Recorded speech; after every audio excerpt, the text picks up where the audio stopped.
90 రోజుల కోర్సు పూర్తి చేస్తే చాలు 100% ప్లేస్మెంట్ సపోర్ట్ తో సాఫ్ట్వేర్ జాబ్ మీ సొంతం. వెంటనే కోడ్ జ్ఞాన్ డెస్టినేషన్ ని సంప్రదించండి.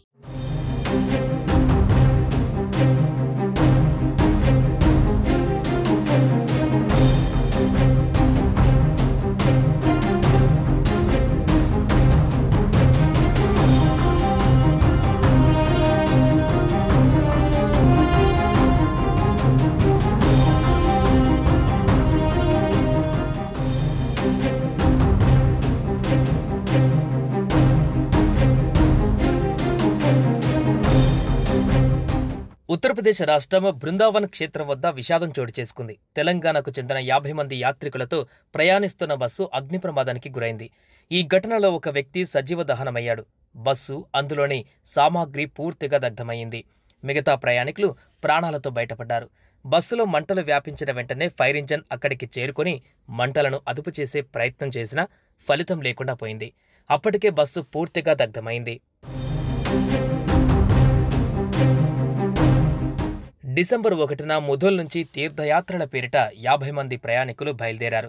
వీరు టెంపుల్ సిటీ మధురాలోని బృందావనాన్ని సందర్శించి ప్రయాగ్రాజ్లోని మహాకుంభకు వెళ్తుండగా మంగళవారం సాయంత్రం పానీగావ్ సంపర్క్ మార్గులోని టూరిస్ట్ ఫెసిలిటీ సెంటర్ వద్ద అగ్ని ప్రమాదం జరిగింది. యాత్రికుల కథనం ప్రకారం శీలం, ద్రుపది అనారోగ్యంతో బస్సులోనే ఉండిపోయారు. మిగతా ప్రయాణికులు సమీపంలోని తీర్థస్థల దర్శనానికి వెళ్లగా ఈలోగా బస్సు మంటల్లో కాలిపోయింది. దురపతి పొగ తాగడమే అగ్ని ప్రమాదానికి కారణమని అనుమానిస్తున్నారు. బస్సు ప్రమాదంలో సజీవ దహనమైన వ్యక్తిని నిర్మల్ జిల్లా కుబీర్ మండలం పల్సీకి చెందిన ద్రుపదిగా గుర్తించారు. అతడు తన భార్యతో కలిసి ఈ యాత్రకు వెళ్లినట్లుగా తెలుస్తోంది. స్థానిక పోలీసులు ఘటనపైన విచారణ చేపట్టారు. మృతి చెందిన వ్యక్తి బస్సులో బీడీ తాగడమే ప్రమాదానికి కారణమని ప్రాథమికంగా నిర్ధారణకు వచ్చారు. మరోవైపు ఈ ప్రమాదంలో మిగిలిన యాత్రికుల సామాగ్రి పూర్తిగా కాలిపోవడంతో వారంతా కట్టుబట్టలతో మిగిలిపోయారు. వారికి బృందావన్ పోలీసులు టూరిస్ట్ ఫెసిలిటేషన్ సెంటర్లో సంరక్షణ కల్పించారు.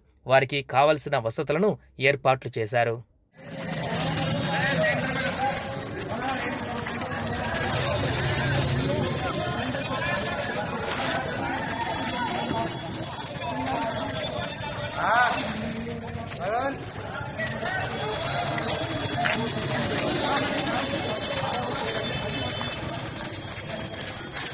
సుమన్ టీవీలో మీ పర్సనల్ అండ్ బిజినెస్ ప్రమోషన్స్ కోసం కింది నెంబర్కి కాంటాక్ట్ చేయండి.